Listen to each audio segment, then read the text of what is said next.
தான் நீயும் நானும் சமம்னு உனக்கு தோணுதில்ல? பேசலாம்.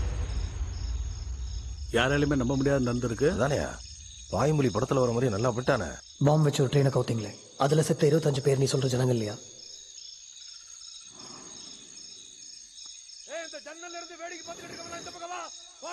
நடந்தது என்னன்னு உங்களுக்கும் தெரியும், எங்களுக்கும் தெரியும். நீ ரெப்ரசன்ட் பண்ணுற எந்த சென்டிமெண்ட் சொல்ல. உங்களுக்கு அது வெறும் ஸ்ட்ராட்டஜி, எங்களுக்கு அது வலி.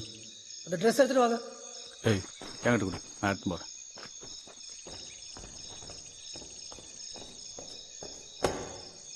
கொடுங்க. பேர் என்னப்பா? பேர் தெரிஞ்சு என்ன பண்ண போகிறேன்? நீங்களாம் ரிட்டையர்மெண்ட் ஆகி வீட்டில் சும்மா இருக்கணும். லீவு கொடுப்பானுங்களா? கொண்டாட்டி பிள்ளைங்களை கூட்டிகிட்டு திருவிழா சினிமான்னு போயிட்டு வர முடியுதா? சாவடிப்பானுங்களே. இதே அவனுங்களை கேளு. வாரம் வாரம்